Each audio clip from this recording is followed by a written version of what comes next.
Are you struggling in your faith? Are you pretending you're happy but stuck in a spiritual rut? Are you tired of listening to famous pastors and preachers who make it sound so easy? Welcome to Broken Catholic, the #1 Protestant and Catholic voice in America. I talk about the important things that nobody else is talking about, like how to align with God's plan for your life, because I believe this is where 90% of Christians get stuck. And I tackle the negative self-talk that we all secretly struggle with but won't admit. My guests are brave Protestants and Catholics who share their struggles, their fears, and their daily holy habits that help them win in their spiritual lives. I'm your host, your coach, your friend, Joseph Warren. I'm also a broken Catholic and former atheist, and a spiritual coach to Christian business owners and CEOs who are married with children. This show was created for you, the broken Catholic who's pushing to get your spouse, your kids, and yourself to heaven. Wherever you are in your spiritual journey, you're just one surrender prayer away. Today, my featured guest is Dr. Joe Martin. He's an award-winning international speaker, author, educator, and certified man builder. He's the creator and founder of Real Men Connect. He runs the podcast, Real Men Connect. It's the #1 podcast on iTunes for Christian men. Joe is all about, he's dedicated his whole life to helping men, husbands, and fathers like you write their comeback story, or at least prevent you from having to write one at all. He provides men with a proven 5-step plan that's guaranteed, if you're courageous and committed, to help you win in the areas that matter most to you as a husband, a father, and a spiritual leader of your home. Joe and I are so in sync in the calling God's put on our life. That's why I've invited him onto the show a second time. So go back and watch, listen to that first episode. He did a fantastic job. So today I invited him back on to speak about purpose, and you can finding your purpose. And we're going to get into that because it's such a mysterious topic. There's more books written on purpose than probably any other subject matter out there. Yet 99% of humanity dies with regret because they've never found their purpose. Why is that? So we're going to get into that conversation today. So if you struggle with purpose, listen up. And if you want to find Joe, go to realmenconnect.com, realmenconnect.com. Dr. Joe Martin, welcome back to Broken Catholic. Thanks for being here. Fill in some of the gaps in that intro, would you? Well, Joseph, thank you for having me back, man. This is really an honor and a pleasure. No, I think you pretty much covered it, other than them going through my story. But like you said, if they go back to the other interview, they can listen to my background story. But I agree with you 100%, man, with this particular topic. And I'm excited that you brought me back on the show to talk about it, because purpose, we make it mysterious. And that's why there's so many books written about it. But I think today they're going to be blessed today as we talk about it. We haven't pre-recorded this show or pre-scripted this show, so we don't really know what's going to happen. But I can tell you we're going to demystify this thing called purpose, so people can get really excited about it. And I think that it's going to bless a lot of people out there who are listening today. I agree with you. And I love what you just said. Like, we didn't pre-record this show, BC Nation, right? There's nothing scripted here, but we did surrender this show. Right. Dr. Joe Martin and I did a surrender prayer right before we got on, asking God to really speak his words of truth into your life right now, because Dr. Joe and I don't know what you need to hear. We don't know what you've been through. We know you've struggled. We know you're probably struggling with something right now. But we don't know your background story. We don't know the trauma you've gone through. We don't know the healing that's still needed, but God does. God's looking right into your heart, into your soul right now. So hopefully he's going to pass through us and use us as vessels to speak his truth into you. So Dr. Joe, let's start off this way, right? Let's get personal. Mm-hmm. I think leadership is all about you go first, right? That's right. What leadership looks like. That's also what love looks like too. That's also what love looks like. Amen. Amen. All right. So Dr. Joe, how did you find your purpose? And take us back in time, right? Before you had your purpose, kind of give us the short, brief summary, paint us a picture of what life was like when you had no purpose, no direction, whatever, or calling. And then how did you get to that? And God revealed it to you, and that's where you are now, right? You stepped into that. So go for that, please. Well, and I'll take you to when I even started really thinking about it, because typically we all are looking for specific answers to certain questions. I don't care what your race is, your gender, your religion, denomination, we all are looking for some key answers to questions like, who am I? Now, I'm not talking about your social security number or even what you do for a living, but no, who am I to your core? Who am I? Why am I here? Where am I going? And how do I get there from here? Those are questions that every person is going to have to tackle and face those questions in this thing called life. Well, I'm going to put you past all of that because those questions are probably subconsciously in my mind at the time growing up as a kid in the hood and going through all the adversity I had to go through to get to college. So that was a whole nother story. But when I got to college, it started out by picking a major. Joseph also used to be a college professor. I taught at 2 different universities. And one of the things that they have is a statistic. They said the average college student would change majors. I think it's like 4.72 times or something like that. I don't know how they come up with that. Insane. But it's crazy. Now, I actually have to admit, though, that I changed my major twice. All right. But typically, you were half a statistic. Now, and even though I struggled, that would be considered beating the norm. But I'm telling you, I saw students who changed their major more than 5 or 6 or 7 times. Sure. And so when I was a college student, I decided I was going to major in computer science. And you're talking about, I'm 51 now. And so you're talking about back in the day before the internet and everything else. And remember the different programming languages, Pascal and COBOL and Fortran. Well, I was majoring in computer science and did well academically. I was killing it, Joseph. First semester in college, 4.0. Going into my junior year, I'm probably carrying about maybe a 3.8, 3.75, but it's pretty up there, right? And one day I was doing a homework assignment. And so I guess I had to be maybe 19 years old. I'm doing a homework assignment and it's like 2 or 3 in the morning and I'm doing a program. And at that time, when you do programs, you got to go through lines and lines of code. And so if one thing was off, the whole program was shut down. And so I'm doing this, trying to find this error. And I look at the clock and I'm getting ready to go to bed because I got a test and turn it in tomorrow. I'm like, it's 3 in the freaking morning. Is that right? And I'm asking myself, are you having fun? Mm. And I said, no, this is what you're going to graduate to. Now, this is just practical. We're not getting into the other stuff yet, but this is practical. You're going to be doing this, Joe Martin, when you graduate from college. This is why you're putting all these hours in. This is why you're working so hard. I said, okay, I get that. Now, I'm not having a conversation with God. I'm talking to myself. I said, and this from a practical standpoint, if I was being paid to do this to 3 in the morning, would I be more satisfied now? Would I be happier now? Mm. And the answer was no. I said, I wouldn't want it. This is not fun. I'm not having fun doing this. That's cause what we call in marketing, cognitive dissonance. Mm-hmm. I bought this product, college, this dream of going to college, get you a great job, make good money and all this other stuff and have a great life. But now I'm realizing, wait a minute, if I graduate right now and I'm doing this, I'm going to be miserable. That's when I decided to change my major. I changed my major. Now, I didn't know how to choose my major. So to answer your question about how did I get on purpose, it's not the way I show people to find their purpose now. I did it in a trial and error kind of thing and kind of the long route, the scenic route to it. There's quicker ways you can do it. I think I told you on last show that I can help somebody find their purpose in less than 15 minutes. Mm-hmm. It ain't that hard, but I'm going the years route to find it. So I went to the school catalog because they had a catalog back then. Now everything's online. And all I did, Joseph, was highlight every course that I wouldn't mind taking for free. Now, I'm not saying this is the best way to choose a major, but this is what I did. I went down and I highlighted every course in the catalog that I said, okay, I'll take that. Guess what I didn't highlight? Fortran, Pascal and COBOL. And so I'm highlighting these courses. Then I go back and I get a pad and paper and I started writing down the courses. And I said, okay, what majors are those courses in? And most of them landed in communication. And that's when I decided, you know what, I'm going to major in communication. And when I told my family that, especially my dad who came back in my life after I was a young adult, I told him I was changing my major. He thought I had lost my mind. He said, boy, you crazy. I said, what are you talking about? He says, do you know how much money you can make as a minority graduating at the top of your class with a computer science degree?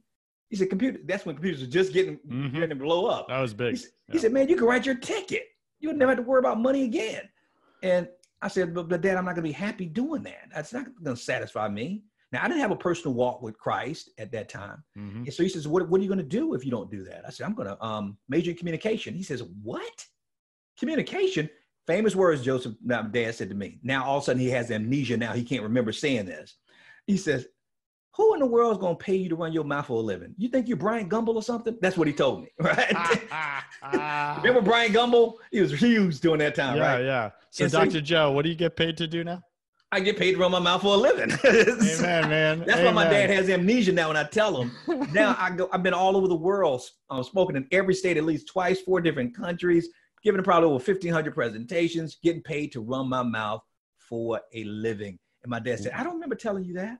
I love it. I love it. So thank you for giving us your personal story on that. And BC Nation, maybe you relate to that. Maybe you relate to Dr. Joe and you're like, hey, I'm in that now. That's how I've been doing it. Mm-hmm. I've been kind of trial and error trying to find my purpose. I know I resonate personally with that. And I did the same thing. And I also did the same thing in college where I went and I was like, what are the classes I actually want to do if I didn't care about this piece of paper? Right. like seriously. And I took Latin dance class. I took Aikido, all these martial arts class, just fun stuff. Right. And they were all electives, but I actually enjoyed myself. Right. Mm-hmm. Have I done well? I've done well. Point being though, BC Nation, now, Dr. Joe, I'm going to challenge you to give us, okay, that's how you did it. Right. And you said it wasn't the best way, and it's not what you teach. Because it took me 2 years, Joseph. It took you 2 years. Now you teach people to do it in 15 minutes. Yeah. Walk us through what you would teach someone to do in 15 minutes. So my listener, they're listening right now, and they're waiting. They're like, all right, Dr. Joe, great story. What about me? What about my life? Tell me how to do it. So we have about 17 minutes left on the show. No pressure. I don't need that long. Okay. Walk my listener through what to do and make it strategic. Make it like, okay, here's the steps. Absolutely. All right, go for it. The stage is yours, real practical about this. And even though we're saying it only takes 15 minutes to understand. And if you walk faithfully through this 15 minutes to get there, but it could take you a lifetime to accept it. And it take you years. And that's going to be the problem. It's not explaining it. It's you actually walking through it yourself. First of all, we start with the quickest way to get to your purpose. 1, start by hanging around people with passion. Stop hanging around purposeless people, basically is what I'm saying. What I just say, the average college student takes about 4.7 something year, change their major 4.7 something times. Who are they hanging around? They're hanging around people who are changing their majors that many times. Find somebody who knows why they're in college. This is if they're a college student, who is passionate about what they do, who knows what they're doing and why they're doing it. It's not that you're pursuing the same end that they're pursuing, but you're going to learn something, glean something from them just being in their presence and how they make decisions. So different than me being on your show right now. They're trying to glean something from me sharing my story with you. So 1, stop hanging around purposeless people. Okay. 2, spend more time by yourself and less time with other people. Now, don't hear what I'm not saying. I'm not saying to isolate yourself from society, become a monk. No, sometimes we treat other people like a drug. I got to be around people. I got to be around people. I got to be around people. I got to go hang out. I got to go hang out with my friends. I got to go do this. No. See, it's impossible for you to find yourself if you're always around other people. Jesus went away from the disciples at a moment so he can spend time with the Father. You have to pull yourself away from the crowd sometimes to get there. Now, here's the practical steps to that now. And that's why I say it's less than 17 minutes. I don't need that long. After you stop hanging around people without passion and you start hanging around the passion-filled people and less around the purposeless people, and you start spending more time by yourself, then you have to petition God. And let me tell you about Petition God. Now, I don't know if there's people out here who may not be believers, but now you can rely on your own conscience or you can let the Holy Spirit do it for you. But either way you want to do it, I'm not mad at you. Do whatever. You just want to find your purpose. But I don't believe there's a purpose you will find outside of a relationship with God, but that's neither here nor there. All right. But here's the thing.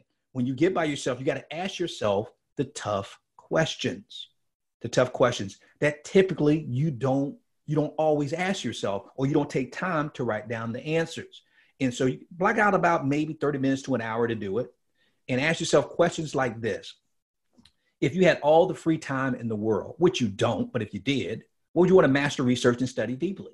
It's kind of a derivative of what we said, Joseph, about we went to the catalog, so what would I like taking if I didn't have to worry about anything? So it's that kind of equivalent. If you had all the free time in the world, what would you want to master, research, and study deeply?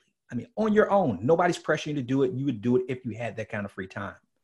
Here's another thing to ask yourself while you're doing that alone time. If you never had to worry about money, like you said, Joseph, if money was not an issue, your bills were never going to be an issue, but you had to do something for free using your talent, skills, gifts, and abilities, what would it be? What would it be? If you never had to worry about paying anything, now that means every day you got up in the morning, you got to choose something that you could do that you're guaranteed not to ever have to worry about money.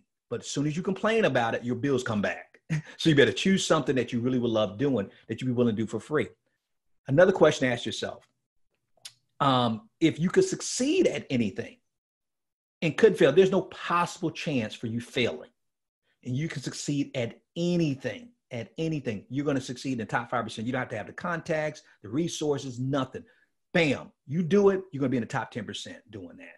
What would you attempt to do that's legal, all right, professionally, using your gifts, talents, and abilities if you knew you couldn't fail? Now, let's get on some questions. Now, they probably even asked themselves that question before, but I know they haven't asked these questions. Check this out. Think about your gifts, talents, and abilities, Joseph. Think about, what do you receive the most compliments for? That people always say, man, Joseph, you're so good at that. Joe Martin, you're so good at that. And listen to what I'm talking about. People are always showering you with praise when it comes to something that you do, how you respond, how you react, and things that they see you engaged in, and they come alongside you and say, boy, I wish I could do that the way you do it. Boy, you are so talented at that. And what's funny about it is that it embarrasses us to a point because they keep saying it, right? But that's called a clue. They're complimenting you on something that you don't even, that you've taken for granted, but it's come naturally to you. See, I believe our purpose is wrapped up in what I call our spiritual DNA. That's our desires, our nature, and our ability. Those are unique to us, that God has given us as a gift. Specific desires, what he's built into our nature, and unique innate abilities that comes natural to us when we exercise that ability. So compliments. Here's another question we don't ask ourselves, but we should. When it comes to your gifts, talents, and abilities, what do you have the most confidence in? Think about that for a second. You don't have to, man, you can fall out of your bed and do it and not have to think twice about it. You know, we said this podcast, we didn't pre-script this, Joseph, but you're asking me questions that I didn't know what questions you're going to ask, but it's natural for me to answer those questions. Why? Because I'm gifted at this. I have confidence in this. Now, if you said, Joe, now explain to us how you change your carburetor. Dude, you can get silence on this air right now. I don't know how to do that. So what do you receive the most compliments for? Now, look how the compliments that you receive and the confidence that you have, look how they can be combined. Guess what? I have a lot of confidence. Well, let's put it this way. I get a lot of compliments on my singing, on my speaking ability, but I've never received a compliment on my singing, ever. So guess what I shouldn't tell you I think my purpose is to bring a joyful noise to everybody, but God, take it to the world. I don't want, the world can live without my singing talents. But but I don't have confidence in my singing ability either. You can put me on front of a stage and I was shut down if you said, Joe, sing to this audience. But you put me on a stage, you say, speak to them, teach them, lead them, guide them, direct them, help them along, motivate them, inspire them, encourage them. Man, move out my way. I'll blow the roof off the stage. It's not cockiness, it's confidence. So what do you receive the most compliments for? What do you have the most confidence in? Here's another question that I really think kind of gets at the heart of things. And I love this one. What is it when it comes to your gifts, talents, and abilities that when you do it and you utilize it, it brings you joy? But at the same time, when you do it, it brings joy to other people. I love that question. What do you do that brings you joy, that while you're doing it, it also brings joy to other people? Good example. I enjoy singing. But guess what? Brings me joy, but it doesn't bring joy to other people when I do it. Now, I know this because my daughter reminds me of this every time I start singing. However, I notice that I enjoy inspiring, motivating, encouraging, communicating, and I lose myself in it, Joseph. Then all of a sudden, guess what? I look around and I open my eyes. People are cheering, clapping, give me a pat on the back. Can I get the notes to that? Can you send me that, dude? Whoa, wait a minute now. They seem to enjoy that when I do that, but they have no idea. Please don't tell them, Joseph, I have more fun doing it than they did enjoying it. And so When we're talking about that thing you do for free, dude, I run my mouth for free. And yet people give me money to do it. Who knew? And so that's why I couldn't communicate that to my dad when I was just a teenager, is that, man, I got to pursue something that brings me joy. But I was doing it for selfish reasons, something that brings me joy. But when I engaged in it, I saw that it brought joy to other people. I said, maybe this is my purpose. Because think about it this way. If I do something that only brings you joy, Joseph, that's great for you, but I'm miserable when I'm doing it. Guess what? That means I'm a martyr. I'm being miserable, but I'm bringing you joy. However, if I do something just for me, but it doesn't bring you joy, that makes me selfish. Because I'm having a blast. Who cares if you don't have it and you're not having fun? But what if I do something that brings you joy and it brings joy to me at the same time? Guess what? I call that a miracle, because God's hand is on that. And so that's pretty much basically the steps. Now, the thing is, we got to stop.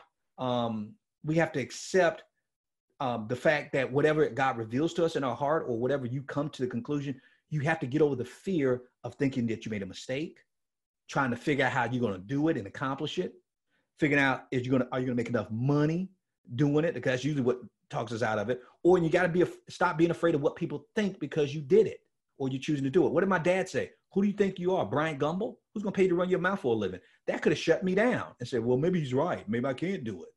But you can't let somebody else project their fears and insecurities onto you. See, what my dad was actually saying, it's not that my dad was trying to discourage me or didn't love me. He basically was saying this: I can't imagine myself getting paid to speak for a living. Because you know what's funny about it, Joseph? I actually spoke for, it was the CIA. And my dad, that's the only chance he ever got to hear me speak in person. And he came to CIA. They had to vet him to get him in the building and everything. So he's there, and then we finish and we go out to lunch afterwards. I said, so Dad, what do you think? Now at that time I had to be in my 20s. I said, and I was doing it professionally. I said, Dad, what do you think? His words: I could do that. I could do that. Now ask him the question: how many people have ever paid you to do it? You see, he thinks he can do it now because he saw me do it. I actually believe my dad could do it. But how come he didn't do it? Because he was too afraid. But when he saw me do it, he's thinking, I can do that. And that's typically what happens when we see people doing something that we love. I can do that. So how come they're doing it and you're not? Fear.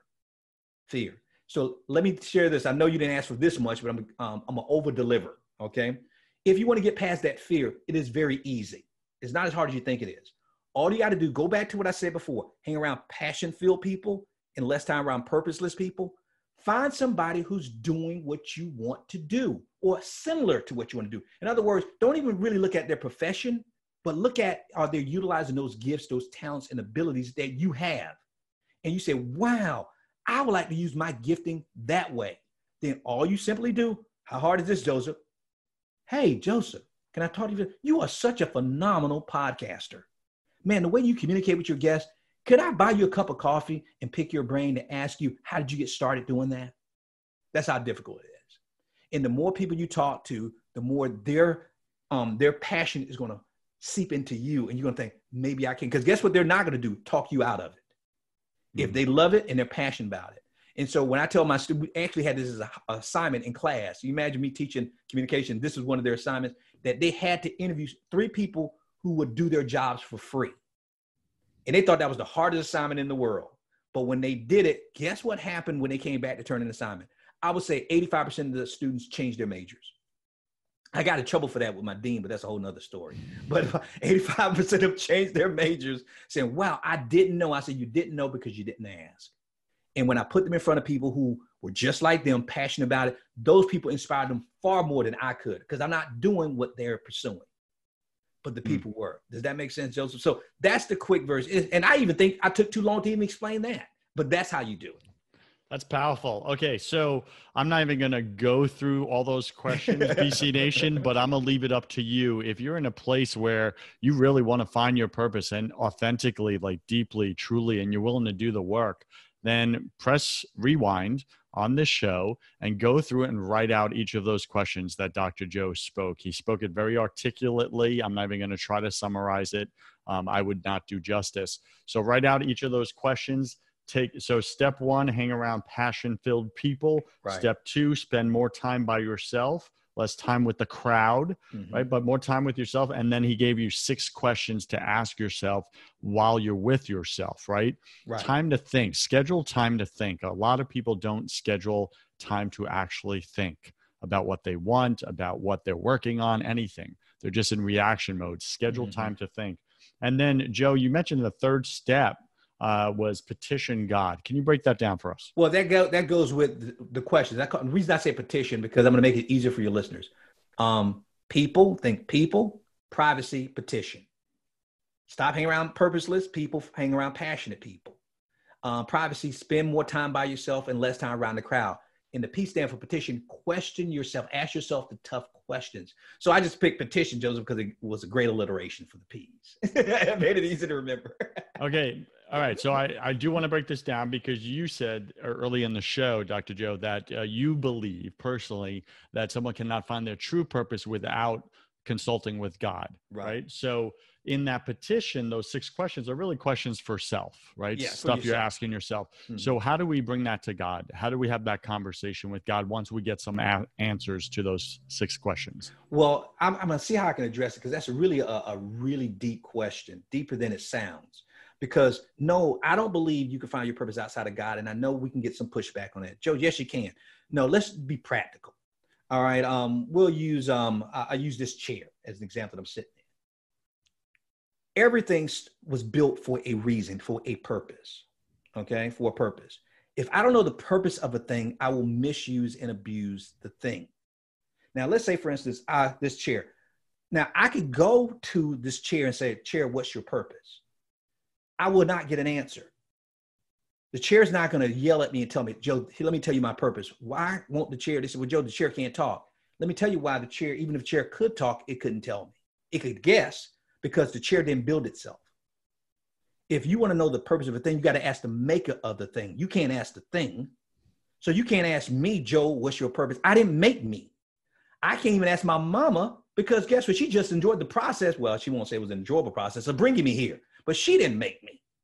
My dad didn't make me. So now if I go to this chair, the chair's not giving me an answer. So I can start guessing. You know what I'm going to do?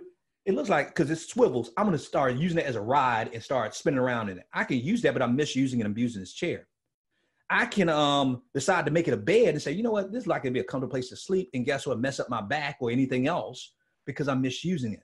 But if I go back to the manufacturer and I said, why did you make that chair? Oh, it was a place for you to be able to sit and rest. And they would show me exactly how to do it. So to answer your question about how God goes into this, God has already put this in you. You think you came up with this by yourself, but you didn't create your abilities and your nature and your desires. Where did it come from? Because Joseph, think about it this way. We both have the gift of gab in communication, and that's how we make our living.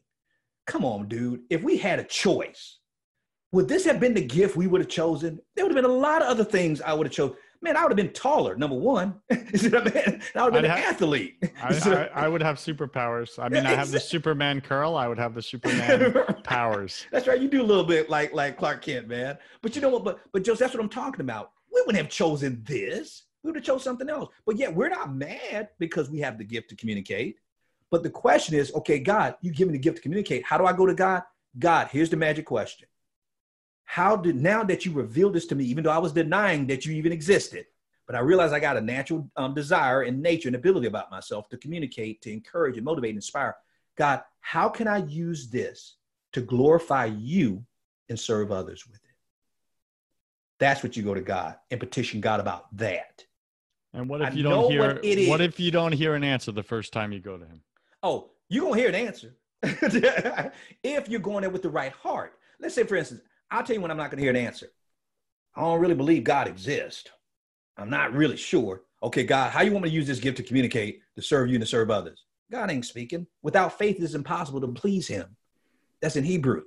How do I get the faith if I don't have faith? Because some of my listeners, Joe, they're right there, buddy. They are right there, and we're not making anyone wrong. But we do want to say, don't stop if you're at that place in your spiritual journey. Right. If you believe that the universe is God and this higher energy, or you have an inner divinity, or whatever is your latest thing, don't stop pursuing truth. Mm-hmm. Keep going wherever it leads. If it leads to God, so be it.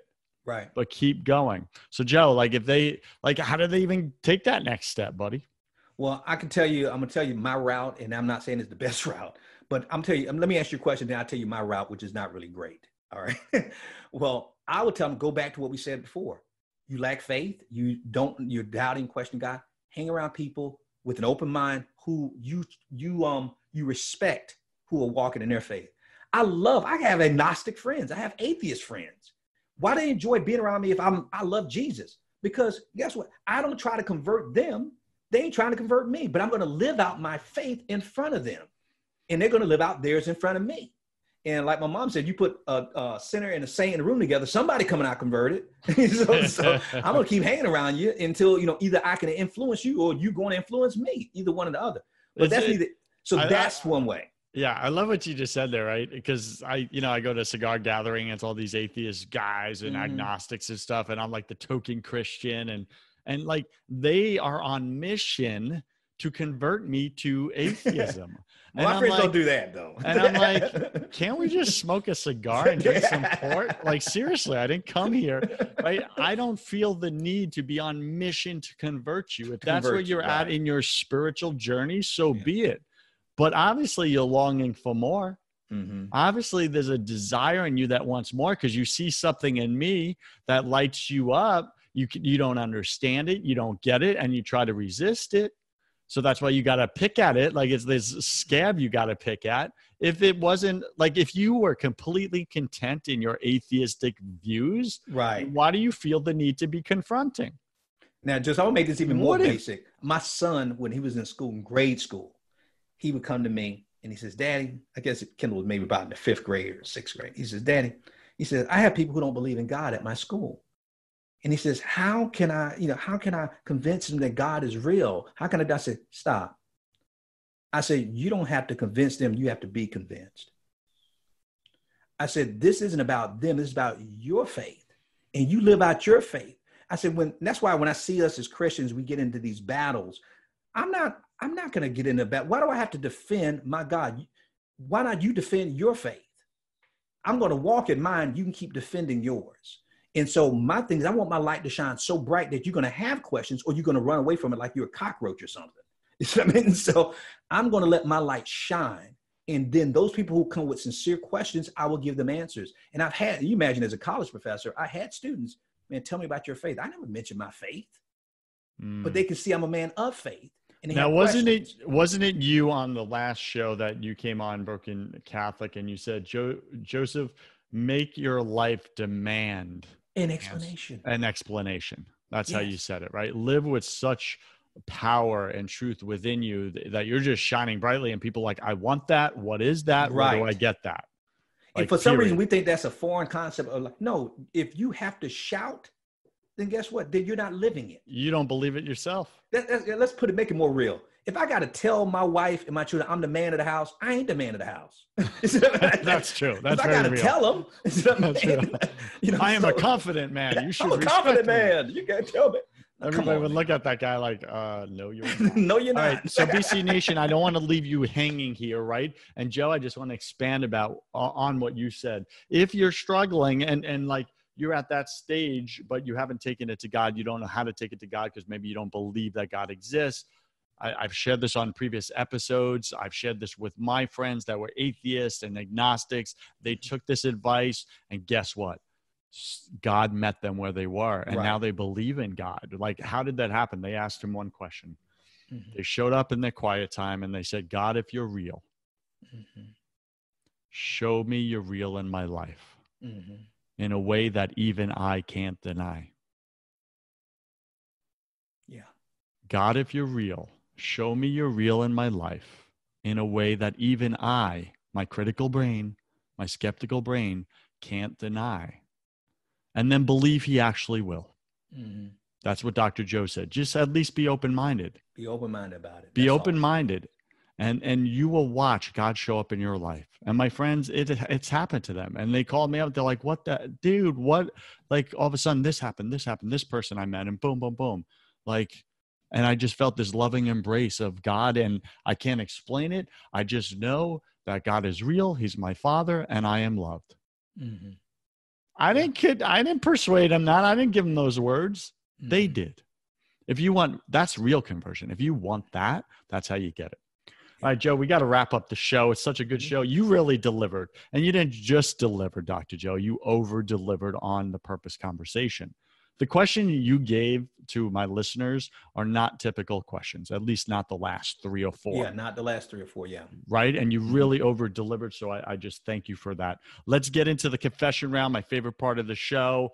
You were on it last time, but you never know. Something may have changed, right? So I'm going to ask you 10 quick-fire questions. You'll have about 3 seconds to answer each. Are you ready, Dr. Joe? Always ready, man. All right. So BC Nation, we're speaking with Dr. Joe Martin. You can find him at realmenconnect.com, realmenconnect.com. And he's the podcast host of the #1 podcast on iTunes for Christian men. All right. Dr. Joe, what's your favorite thing about God? His love. What's your least favorite thing about God? How you can love a sinner like me. What are you most afraid of? Of not representing him well to other people. What are you struggling with right now? Physical pain. A lot of physical pain. and BC Nation, I just want to, be real with Dr. Joe's permission here. He got on the show. He's like, Joseph, I need your prayers. I said, what's going on? He goes, my neck's all locked up. My back, it's all locked up. I'm in extreme physical pain. I had some things back in the day, some operations, surgeries, and I think they're coming back or whatever. So we prayed over him for a release on some of that pain. And I think, he forgot about the pain during the show. Like, you really just showed up powerfully and passionate. Yes. And now I'm seeing it starting to creep in as we're wrapping up the show. As soon as I said we were finishing, like the pain's like, here we go. So I just want to acknowledge Dr. Joe for coming on, keeping his word. He could have easily not kept this appointment, and you would not have gotten this value. So I just acknowledge him for being a man of integrity, and I challenge each of us to do the same. Dr. Joe, what do you wish you had learned sooner about God? How much he loves me. Yeah. How much. And what's a new habit you want to form? Patience, man.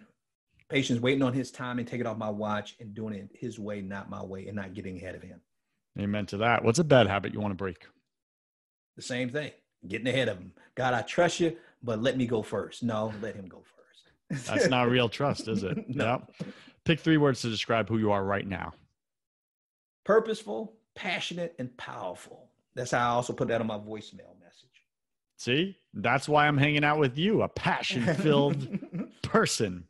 All right. Pick 3 words to describe who you were before you experienced God in your life. Oh, my goodness. Arrogant. A loner, lone ranger, and I would say defensive, not trusting anybody.